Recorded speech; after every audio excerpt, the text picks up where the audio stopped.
Hello everyone, and welcome to Teen Voice. Teen Voice is a show run by BHS students which helps to give them the opportunity to discuss issues of interest to the community. I would like to introduce tonight's panelists. Shailene Garcia, the class of 2028. She's also the producer of tonight's show. Juliana Magrain, class of 2026, and Arushi Dema, class of 2026. And I will be tonight's moderator, Robert Krieg. In this episode, the students have decided that they want to discuss the topic of ICE and the activity around the country. More specifically, we'd like to cover the methods of apprehension of migrants, particularly in Minneapolis, as well as mass roundups that have resulted in a 2,500 increase in arrests, many of which have turned out to be not undocumented migrants, and in some cases including U.S. citizens. There's also been some controversy around the arrests, including undocumented migrants and their civil rights. ICE has also been repurposing buildings not meant for long-term detention, leading to a lack of resources such as sleeping quarters, medical facilities, or even sanitary facilities. With all this in mind, let's jump right in. We're going to go through a series of questions. The first one is, we're going to be talking about ICE, and it's not something new. ICE is something that's been around for a good while. It's been repurposed, which is part of the issue. Originally, Border Control was responsible for keeping people and other items from coming into the country. And, excuse me, and ICE was responsible for dealing with migrants who, for whatever reason, were undocumented. Perhaps they came in through not through normal means, or they overstayed their visas or whatever. Now it is being brought into rounding up people who are considered undocumented and should be removed. In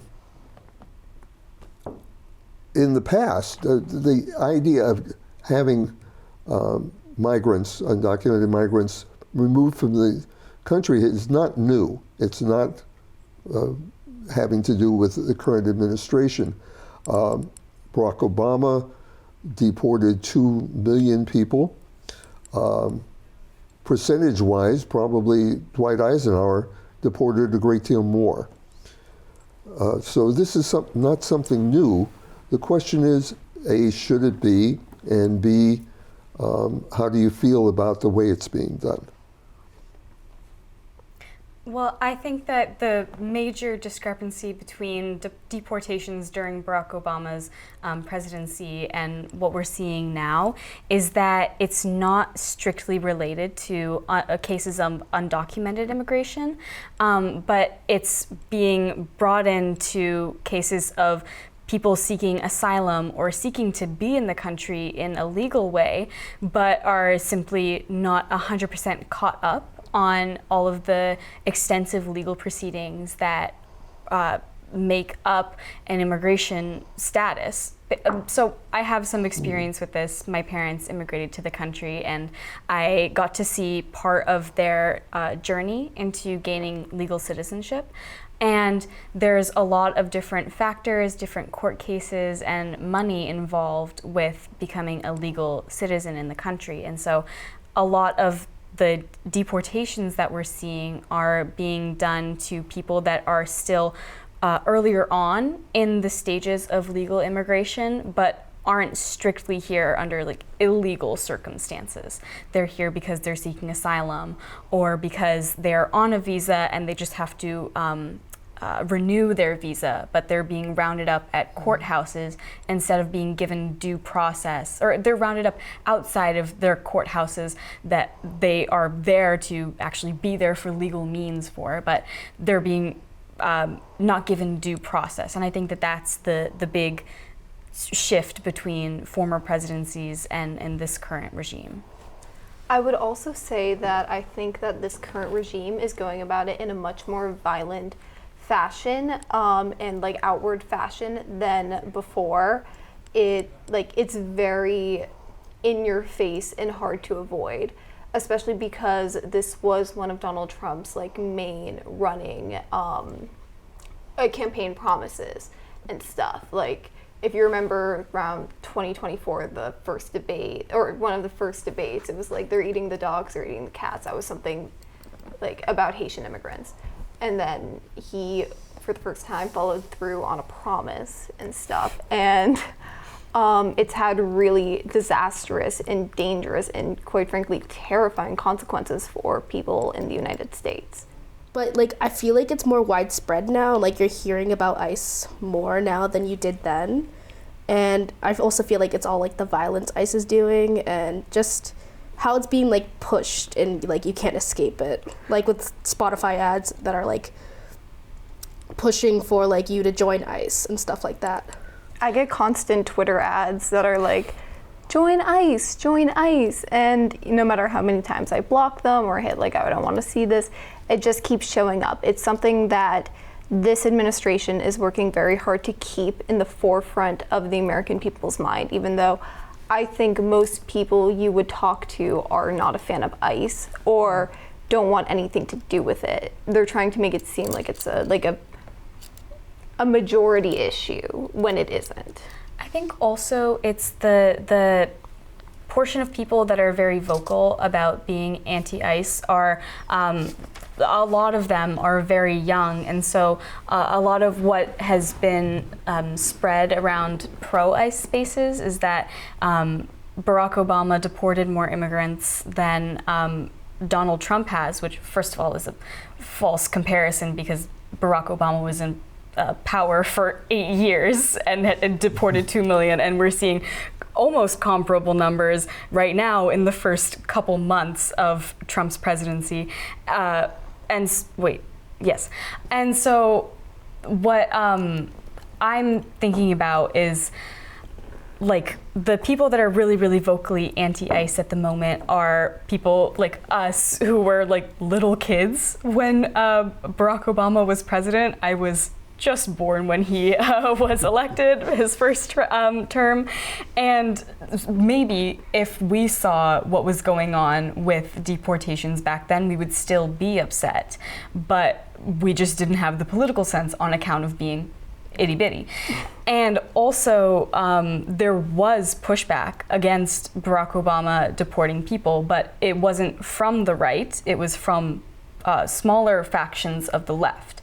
And they were upset about deportations, even if it was on 2 immigrants that had committed actual crimes. We're going to move on. Yeah. Part of what you were just talking about is the idea of rallies, of people protesting and saying this isn't what we want. And obviously there's been a lot of rallies. All you have to do is turn on the TV and see Minnesota, but there have been a lot of rallies in Burlington, here at home, because we have a detention center in the area. How do you think these protests are of value in the sense that they will change something? And is it a good idea? Number one, I should rephrase this. Is the idea of these protests a good idea? And B, will it have an effect? This nation was founded on the back of several protests. So I think that the people who are very bravely going out every day to protest ICE and make sure that the detention center is like shut down or like has more humane practices or whatever, I think that those people are very brave and they are very correct in their stance. And I do think that protest, either peaceful or non-peaceful, is a very important way to get things done, especially when we're in a government that doesn't seem like it wants to listen to people who don't make 8 figures.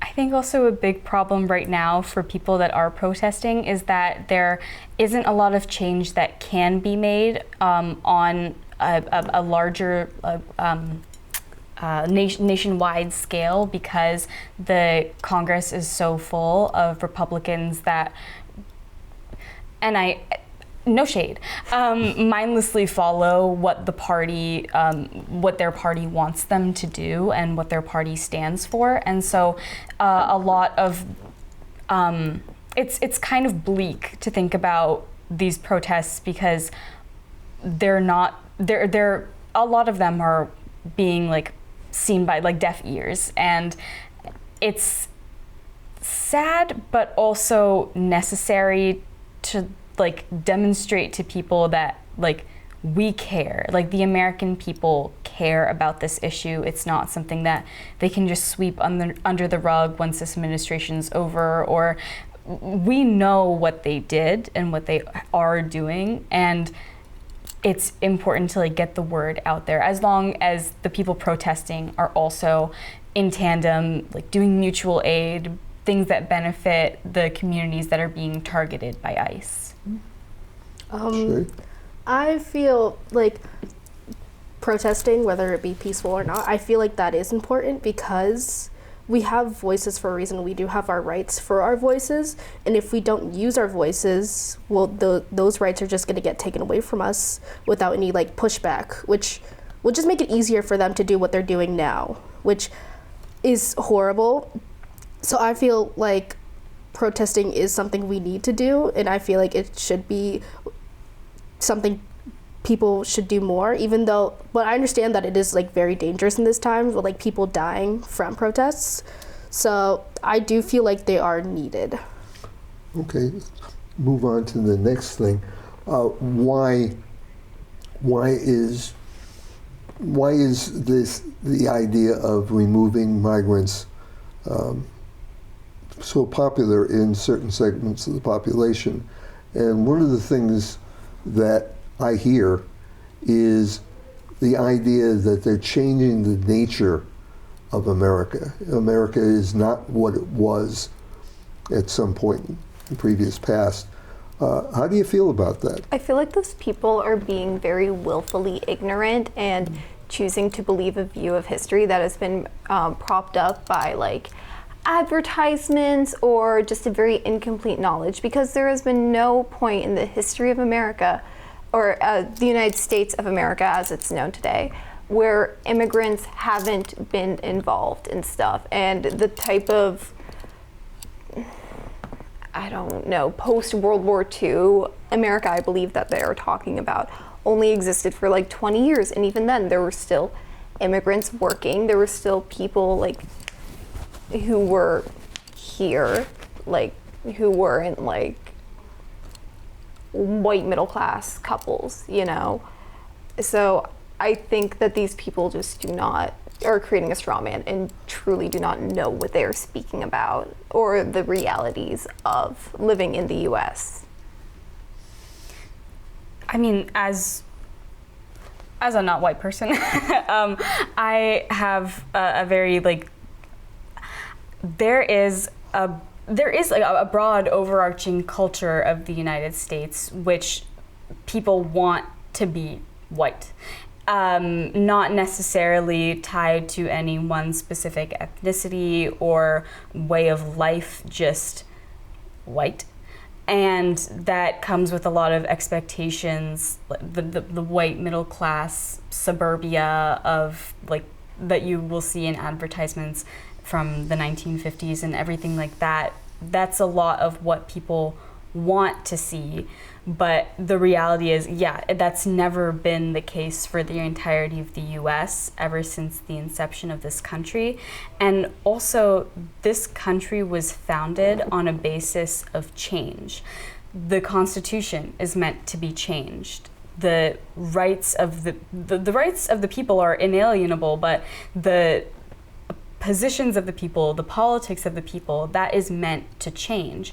And so too is the culture of the people. Culture is always changing, even when you're in a culture like mine that has been around for centuries and centuries in India, and it's grown, and it's developed with the times. And the US also has culturally developed with the times by adopting and assimilating new cultures into like what we see. So much of American culture, like pop culture, is changing in tandem with the rest of the world. We're adopting things from other places, like, this is a really silly example, but K-pop being so like popular in American culture is like the world. Our big nation is globalizing, and it's something that we can't escape, and I don't think we should want to escape, but a lot of people do fear that, and I just think that's really sad. And I agree. I think a lot of people who hold these types of beliefs I obviously am white, are white like myself, and I feel like they don't know the history that like for a lot of American history, like I'm Italian, right? Like up until like I want to say like the 30s, 20s, like Italians weren't like considered white. They were considered like a second class or whatever. And like it comes for you too. It's never like race and ethnicity and stuff like that isn't just like something that's been preordained by God and something inalienable and that cannot change. Because it very much can. Like Irish people were considered undesirable and like non-white, yeah. But now like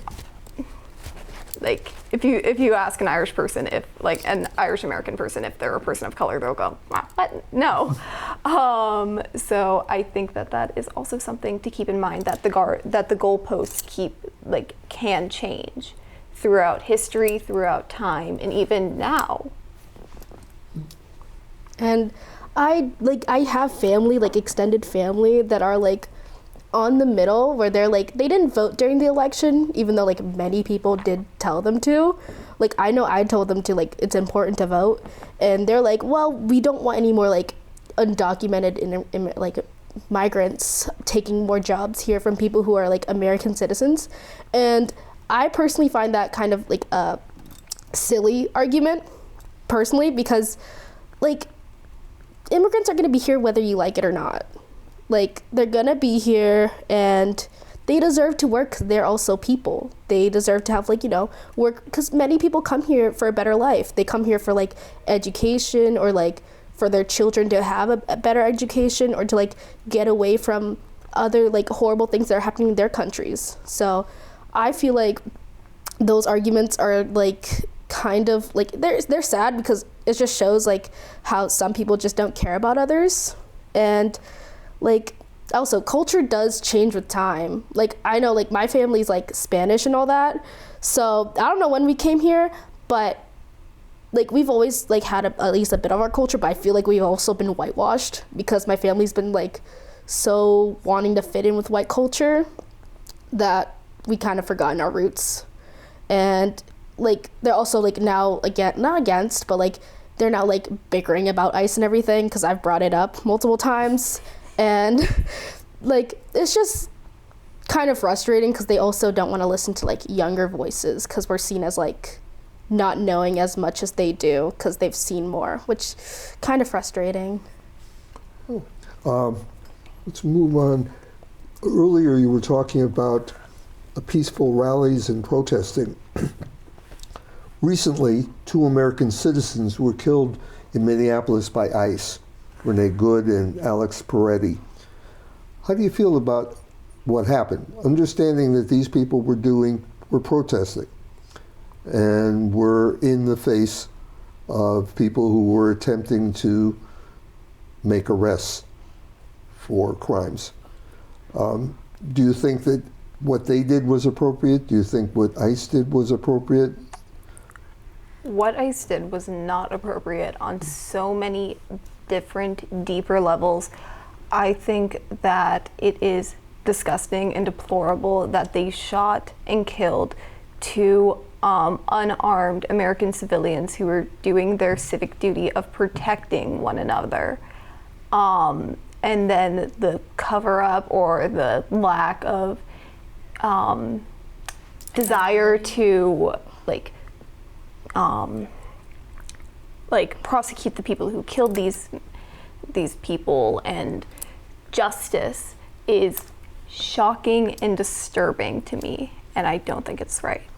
I think also a lot of the blowback against these incidents has been centered around the idea that these were American citizens, they were good, upstanding people, but then also you look at them and again, they are white, and that's what a lot of the blowback has been about.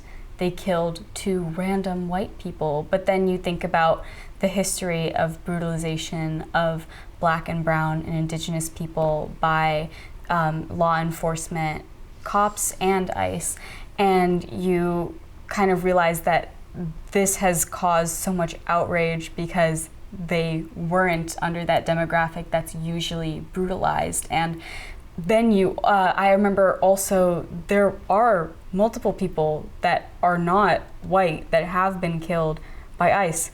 I don't know their names off the top of my head. You guys don't know their names off the top of your head, because so much of the backlash has been about them being these pure angels, and that doesn't matter. They were still killed, just like how other people were killed by this organization that has not been held to the same standards as any other organization in the US. They have not been defunded, they have not been investigated. There's been congressional hearings about the actions that have been taken, but no action has been taken to remedy the lives that have been torn apart by ICE agents being improperly trained or acting without any kind of supervision or understanding. And I feel like with the whole because I feel like the only reason that those Renee Good and Alex Preddy are getting that much attention recently because they got shot by ICE, but I feel to agree with Rushi's point is because they're white, because there are other people that have been shot by ICE and nobody knows. No, it's not that nobody knows their names, but it's not everyone right now knows Alex Preddy and Renee Good, but nobody, or a handful of people, know who the other people who have been shot. But I don't believe most of the majority in the U.S. right now can name anyone else who's been shot that isn't white. So I also wait. Sorry, are you done? You can go ahead. Because I also think a lot about the immediate response of ICE officials and other government officials on the federal level after these deaths happen, these murders happen. Let's call a spade a spade. And there was a lot of just a lack of accountability, a lot of calling them domestic terrorists, calling them just people that deserved it, that had it coming, and this should not happen to anybody. That's the point that I was trying to make. It's not that I don't care that they got shot because they're white. I am so upset about what happened to everybody as a result of ICE's just not caring about the rules. There are rules and warrants that are necessary. There are judiciary processes that have to be followed in order to detain people or in order to arrest people legally, and then have an actual hearing where they can express why they're in this country or why they should be in this country, right? There's a whole process that people have to go through, but ICE has not been following any of those processes and has been giving people sentences for months without any due process, and that's what I'm upset about. And then taking the power of a judge and a jury into their own hands and killing people in the streets is what I am upset about. So yes. What obviously from the conversation you recognize that this has become very political and it's a massive divide among the population. Is there some way that you can think of that would allow the population to come together to deal with the issue? We live in a society, or in a very polarized America, where identity itself, no matter who you are, what you are, whatever, is inherently politicized. So especially when it comes to really hot button issues right now, like immigration and stuff like that, it feels like very hard to reconcile both sides and find some sort of medium.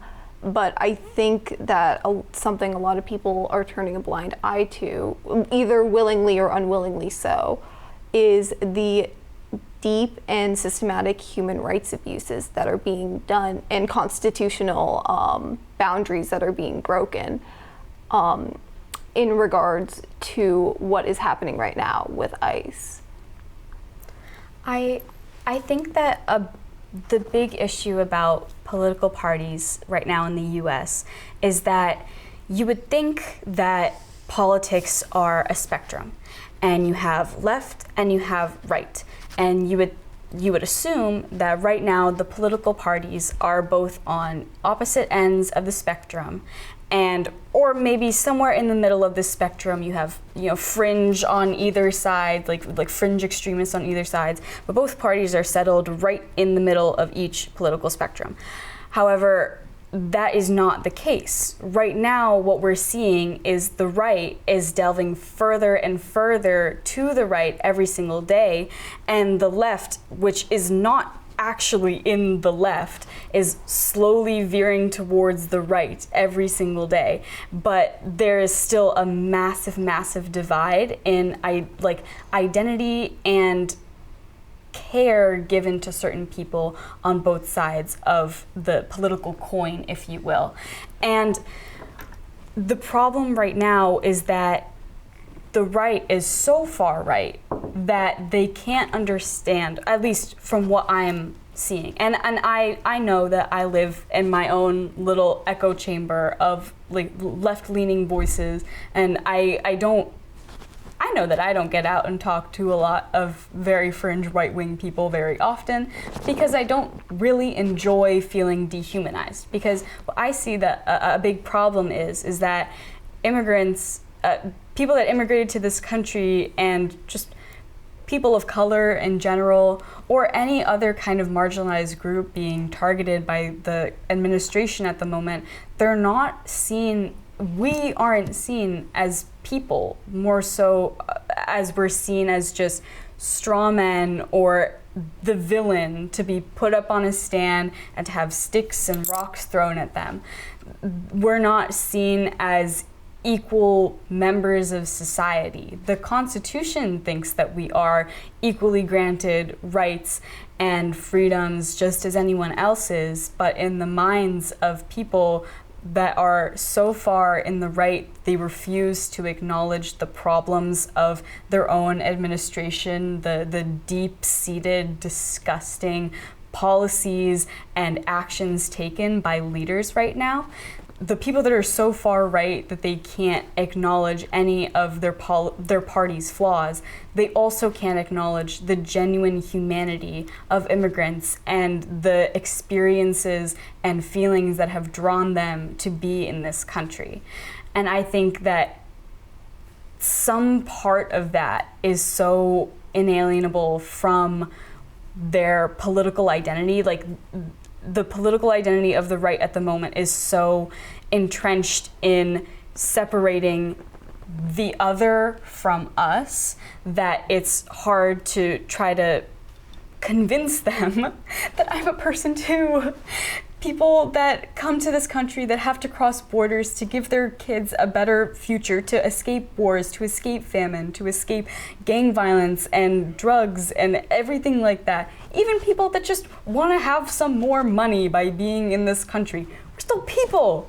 We're still people at the end of the day. And I think that that's what the major issue with the political divide is right now, is that we just have to remember that we are people and we have feelings and we hurt so deeply. And when people spew things like, oh yes, like we gotta promote ICE, we are being killed in the streets. It's not just a political thing, it's human rights. It's I don't know, it's so much more than just policy. Shay? I with everything that's happening, I feel like everything has become political, unfortunately, which I don't think everything should be political, because there's some things that should be that should stay out of politics, or that you should be able to maybe enjoy music.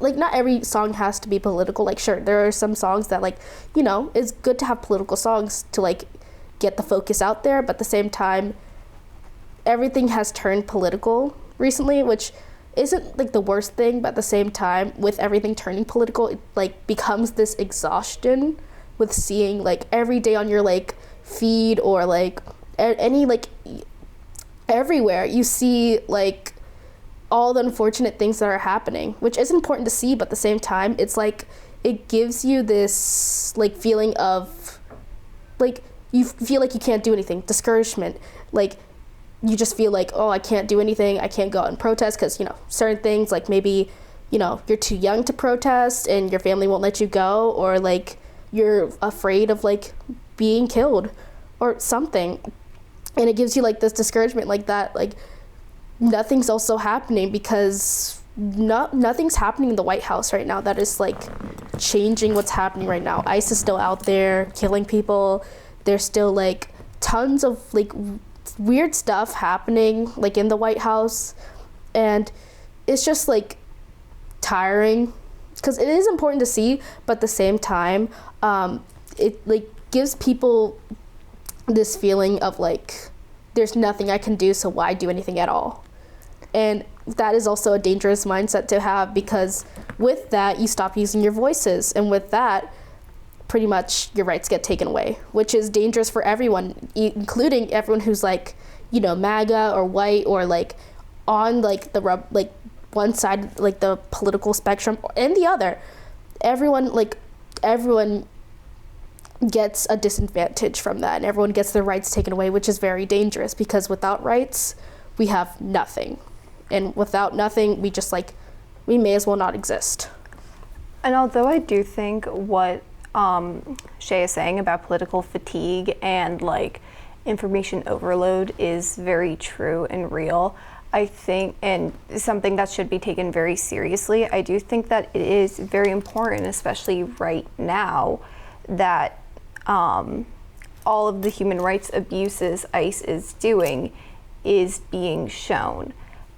Because at the end of the day, as similar to Arushi said, these are all people. These are all people with parents, and who have ambitions and dreams and hopes, and they wear shoes and they do everything just like you and I do. I love and shoes. So, yeah, but just some common universalizing factors, and the fact that they just aren't seen as human beings with souls, and instead a villain or an other or an illegal alien, is all very terrifying, and it should make you, the viewer, think it starts with them, who's next?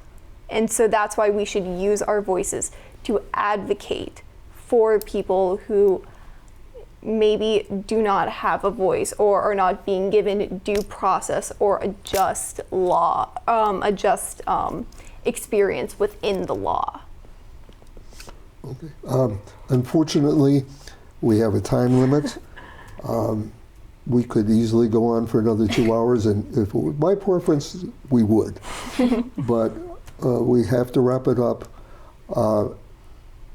My personal view, having listened to representatives of Burlington High School and heard what they had to say, I am so proud of the Burlington High School that's produced students like you.